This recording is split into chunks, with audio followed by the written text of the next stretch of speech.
29. lipnja godine gospodnje 2025. navršava se 50 godina od moga ređenja za svećenika. Sada ćemo se malo u slici prošetati kroz moj život i bolje upoznati korijene mog svećeničkog poziva. Rodio sam se u Novom Selu kod Bosanskog Broda 5. kolovoza 1950. godine. Bio sam 6. i zadnje dijete svojih roditelja, oca Andrije i majke Kaje, rođena Bilić.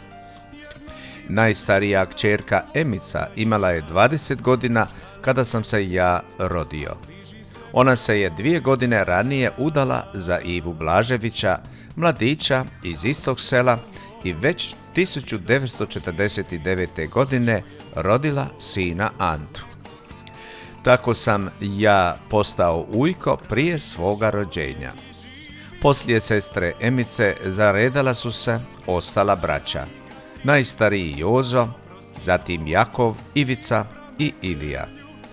Ja sam bio zadnji i moglo bi se reći neplanirani, ali opet Božjom providnošću sretno rođeni. Dakle, 6 djece, 1 kćerka i 5 sinova. Rastao sam u zdravom obiteljskom ozračju i svi su me s posebnom ljubavlju čuvali i njegovali. Majka me je, kako kaže, do moje 5. godine na grudima svojim hranila i nosila. Kada sam počeo ići u crkvu, već u svojoj 4. godini želio sam biti ministrant. Svaki dan sam nastavio ići u crkvu na misu, koju je župnik Juraj Majtić služio u 6 sati ujutro. Mama je bila na 100 muka jer se bojala da me idući do crkve ne napadnu susjedni psi, čukovi. Mislila je da će me to proći, ali iznenadila se kad sam sve češće počeo govoriti kako ću, kad odrastem, biti parok, svećenik. Kada je u našu župu Presvetog Srca Isusovog u Novom Selu došao novi župnik Jakov Kovačević, ja sam mu odmah rekao svoju želju. S njim sam se posebno sprijateljio jer sam u njemu gledao sebe na oltaru. Nastavio sam redovito svaki dan ići na svetu misu i ministrirati. 1957. godine polazim u 1. razred osnovne škole. Učenje mi je išlo od ruke. Nisam bio najbolji, ali bio sam među boljima.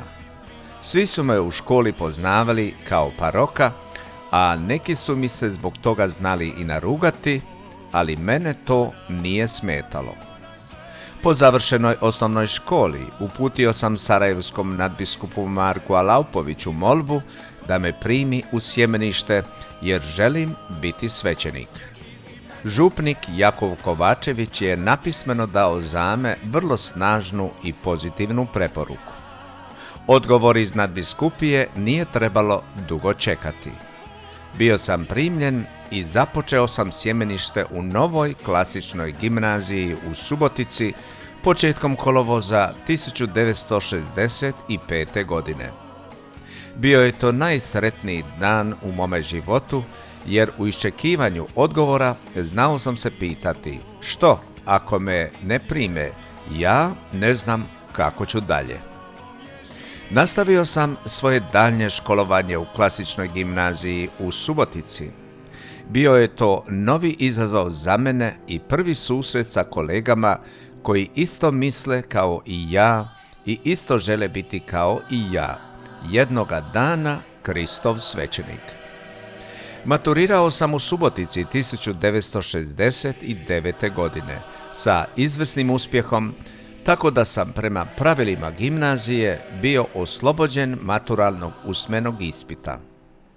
Teološke studije nastavio sam u Đakovu prva 4 mjeseca, a onda selim u Sarajevo. Bili su to prvi bogoslovi koji su se uselili u obnovljenu sarajevsku bogosloviju, a koja je od komunističkog režima bila od crkve oteta još davne 1945. godine.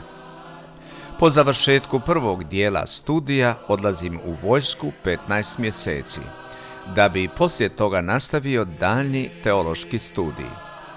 Osim studija teologije, privatno sam se bavio i glazbom, da bi pred samo ređenje učio bogoslove pjevati i predvoditi bogoslovski zbor. Moje glazbene sposobnosti su uočili i visoki dužnosnici Vrhbosanske crkve, tako da su me planirali poslije ređenja poslati u Rim na daljnji studij glazbe. Međutim, ja sam to odmah odbio sa objašnjenjem da se spremam isključivo biti svećenik za pastoralne potrebe naše crkve. To mi je bio jedini cilj.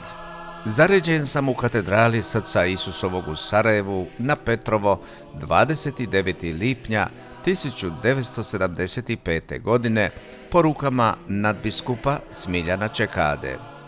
Prvu mladu misu proslavio sam u svom rodnom Novom Selu 17. kolovoza 1975. godine uz blagoslov svoje majke i u nazočnosti svoje rodbine, prijatelja i svih novoseljanskih župljana. Na obiteljskom ručku bilo je preko 1000 uzvanika. Poslije mlade mise obnašao sam dužnosti kancelarijskih poslova u Sarajevskoj nadbiskupiji i pomoćnog profesora glazbe na bogosloviji sve do proljeća godine gospodnje 1978. Sve ovo vrijeme su odgovorni u crkvi mislili da ću se predomisliti i otići na studij glazbe u Rim. Međutim, nije im pošlo za rukom. Čvrsto sam slijedio svoju odluku, a poslije toga me je nadbiskup Jozinović postavio za kapelana župe Garevac blizu Modrića. Tu sam ostao 7 mjeseci, radeći u župi koja je izuzetno bila aktivna i živa. Bilo je to prvo moje vatreno krštenje u ostvarenju mog životnog cilja, biti svećenik za narod i služiti mu svim srcem i dušom. Nakon provedenih 7 mjeseci u župi Garevac, preko noći sam donio odluku otići u Australiju i svoj svećenički poziv darivati Hrvatima koji su napustili svoju domovinu. Australija mi uopće nije bila poznata, ali u duši sam osjećao neki snažni glas koji me je hrabrio. Teškom mukom je nadbiskup Jozinović pristao na to, premda mi je otvoreno rekao da su mu planovi sa mnom bili drugačiji. Krenule su sada formalne pripreme za odlazak u Australiju. Engleski jezik mi je bio potpuno nepoznat, te sam upisao tečaj na Filozofskom fakultetu u Zagrebu i kroz to vrijeme, dok sam čekao vizu za Australiju, učio sam engleski jezik. Krenuo sam u nepoznatu zemlju 8. ožujka 1979. godine preko Rima, da bi sutra dan 9. ožujka sa Qantasovim Boeingom udario o tlo australskog kontinenta. U zračnoj luci u Pertu me je dočekao velečasni Josip Vidaković i još nekoliko hrvatskih obitelji koje uopće nisam poznavao. Bio je to susret za pamćenje. Do župnoga ureda crkve Svete Ane u pratnji velečasnog Josipa Vidakovića dovezao me je mladić iz Bosne, točnije Zenice, Vinko Popović, koji se godinu dana prije oženio sa mladom Magdalenom Jelavić. Velečasni Vidaković se spremao poći za Njemačku na novu svećeničku dužnost i time biti bliže domovini Hrvatskoj. Sa mnom je ostao još 3 mjeseca. Tako me je polako upoznavao sa novim poslom, a i sa vjernicima koji su dolazili na hrvatsku svetu misu. Novi ljudi, nova sredina, novo podneblje pod Južnim križem. Ja sam čvrsto odlučio u Australiji ostati samo 3 godine. Steći novo iskustvo, naučiti strani jezik i vratiti se u svoju nadbiskupiju. Međutim, Bog je imao druge planove. Prolazila je godina za godinom, tako da sam brzo zaboravio na svoju odluku ostati u Australiji samo 3 godine. Prošlo je 46 godina. Krist mi je bio glavna snaga i inspiracija ostati tu uz svoj narod i njemu biti u službi 24 sata. Tko bi sada mogao u ovih nekoliko minuta ispričati sve te događaje mog pastoralnog djelovanja? Toliko krštenja, toliko vjenčanja, toliko posljednjih ispraćaja, toliko euharistijskih susreta.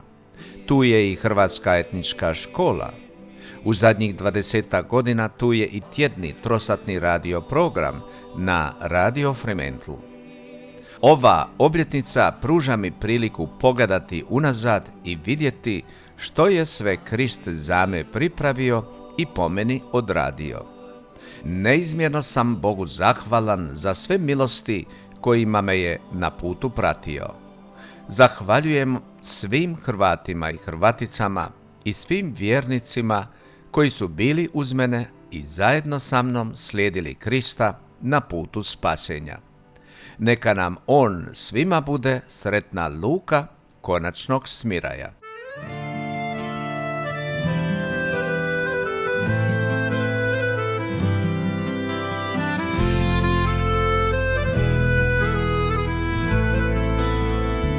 Dozvoli mi da ti dođem, dozvoli mi da kažem da ja bez tebe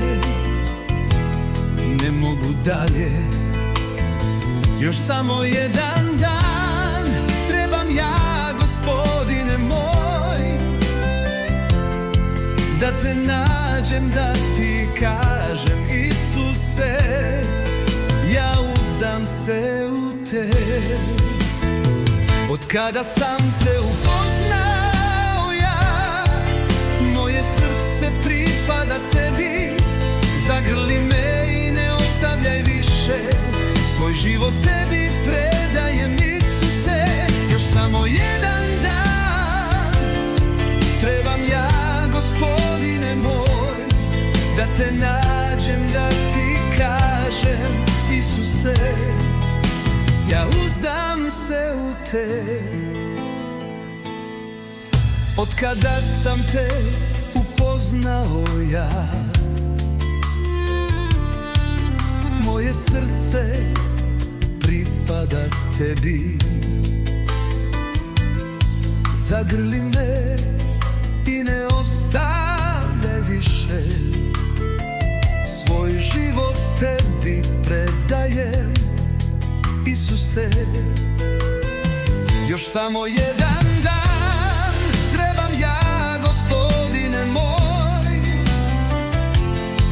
da te nađem, da ti kažem Isuse, ja uzdam se u te. Ti si nada kad nestane snage, u tvojim rukama nalazim mir. Kad padnem ti me podigneš, tvoj glas me zove kroz tamu. U tebi nalazim dom, u tvom srcu mir pronalazim. Još samo jedan dan trebam ja, Gospodine moj, da te nađem, da ti kažem Isuse, ja uzdam se u te. U tvome zagrljaju da budem, još samo jedan dan da ti šapnem Isuse, uzdam se u te. Još samo jedan dan